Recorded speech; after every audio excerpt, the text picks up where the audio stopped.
Okay, guys, this is Heidi in the hot seat. 10 questions in 10 minutes. I'm gonna see if I can do it. Okay, ready, set, go. Okay, first question is, and I'm looking at my notes. If I'm not looking at you, I'm trying to do this in less than 10 minutes. Okay, so Carrie Dearborn says, was wondering, has anyone painted outside for a paint party? And if so, how did it go?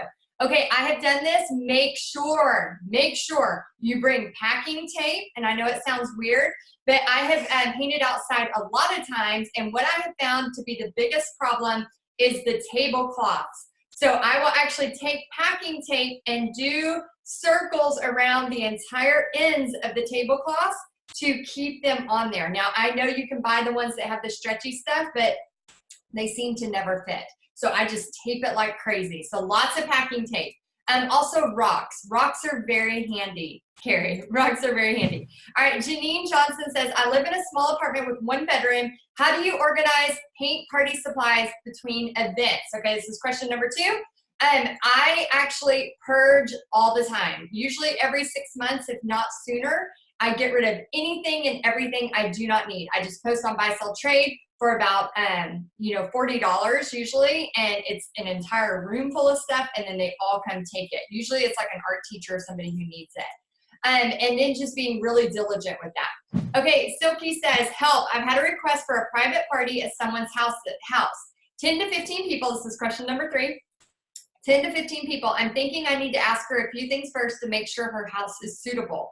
What should I ask? Is there a checklist for doing home paint parties? Okay, so Silky, yes, you do need to ask, do you have tables and chairs? Do not bring tables and chairs to a person's party. I did that. I made the mistake. I've scratched floors. It was a nightmare. So I always make sure that they have tables and chairs and then have them clear it beforehand.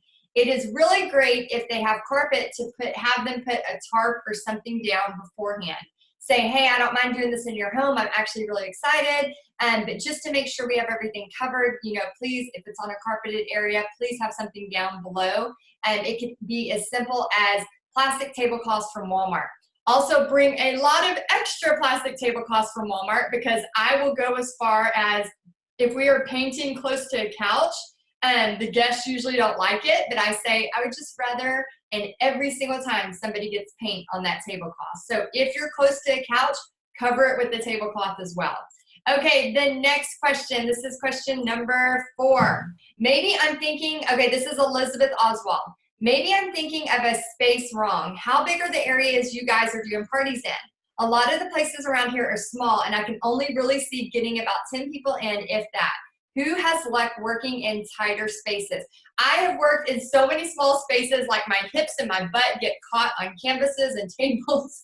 It's crazy. So guys, 10 people at a party, that's $35 a person. I don't know about you, but after a little bit of supplies, you're looking at least $290 in profit. So I will go anywhere, even if it's just 10 people, because that's still a great day. I used to work teaching full-time, and I would make that in an entire day. I'd make around 220 in an entire day, and that was after teaching over 150 kids in one day.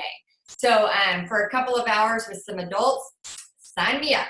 Okay, so that was Elizabeth's question. Okay, the next question, oh my gosh, I'm so nervous. I don't think I'm gonna make it. Carmen Barber says, okay, so question, what does everyone use to prepay on private events? I do a Facebook event page, or you can have the host do a Facebook event page.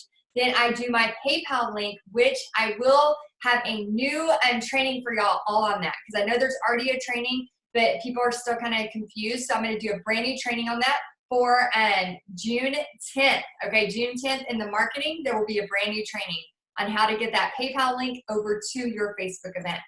Okay, so that was that one. Let's see. Let me see if I can there. Okay, so Fran Burr says, I have a question. When you hold a paint party in a restaurant or any business, do they receive a percent? Also, okay, so let me answer that question first. I usually say with the restaurant, hey, the same thing I teach you. Hey, can y'all do this on a slow night?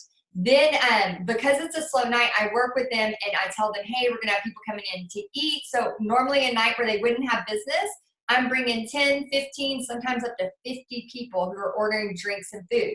This is important, guys. Those of you trying to charge $15 a paint party, you will attract people who want to order water and eat the free chips and salsa or the bread. Do not charge $15. When you charge $35 or $40, you are attracting a person who wants to come out and order food and drinks and have fun with their friends and family, and it's not affecting their bottom line or their bank account. So make sure the price is right, and then you're gonna have people who come into the restaurant that want to order food. And her next question, which this is really like a little bit more, so I might go over a little bit on the 10. Also, if you use stencils, does each painter get their own or do they share? Okay, she says, sorry if these are silly questions. Haven't started any paint parties yet. Still trying to get organized. Guys, there are no silly questions here. You can ask all the time. I will try to answer every time.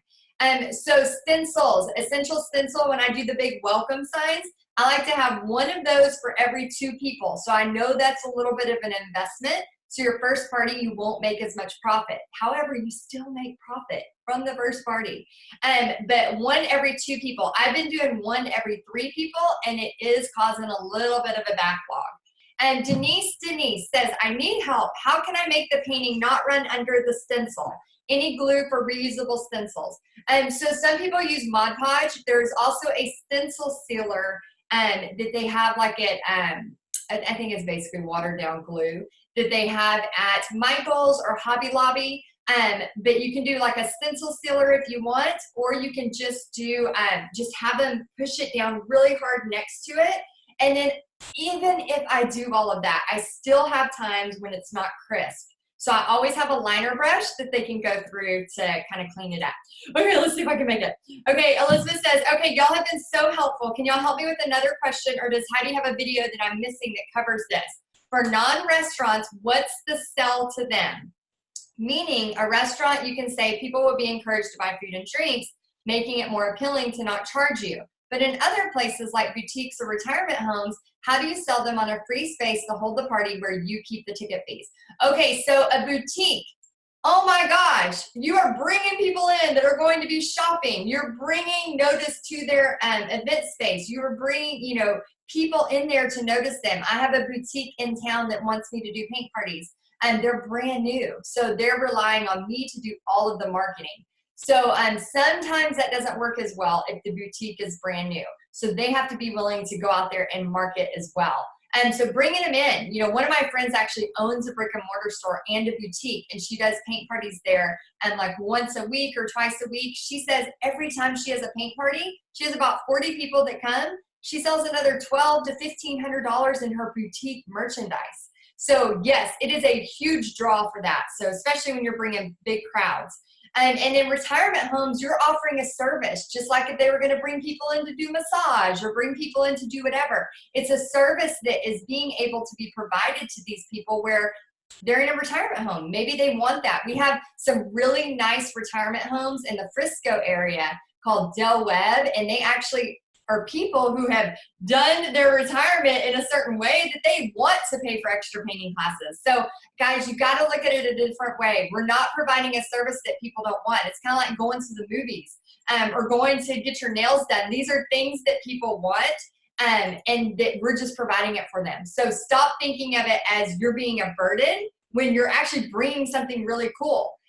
When's the last time you went to the movie theater and you complained? Oh my gosh, how dare they make me pay for Infinity Wars? No, you were like probably buying your ticket online, getting it in advance, excited to go. It's all about how you market it. None of us thought twice about going to Infinity Wars or going to it a second time. Or, it, was the highest paid movie ever, I think. I think it beat everything. So you have to remember, it is a service. You're doing something fun. It's something exciting. They want to pay for that. Kathleen Hall. Sorry, I got off on a tangent. And I'm pretty sure I'm over 10 minutes. Last question. How often do you, or if you ever during a paint party, change the rinse water for cleaning the brushes? And where do you put the used water if you do? I'm at a restaurant. Okay, so a couple of things. Go to the dollar store, get those big plastic buckets for $1. And then you can actually take like the big brushes and throw them in there, and then just put some water in them and just let them sit during the party. If you have a helper that you paid, have them wash them for them. I try so hard not to rinse the water, to change the water at all. Yes, sometimes it happens. Yes, sometimes you have to. But I really try. If I'm using a big brush to do the background, I say, hey, give me your big brush so you don't have to waste your water. And I'll just grab it and throw them in those dollar store buckets. If somebody has any trouble with you using their sink to throw away water, you can go outside and dump it in the grass. But most of the time, you'll have people that don't mind. All right, guys, I hope I answered in under 10 minutes. We'll see. All right, next month, we'll do another Heidi in the hot seat, 10 and 10. And so as you're submitting your questions, we're going to keep doing this just to try to get things moving fast and get answers to you. All right, hope you liked it. Let me know in the comments. Bye, guys.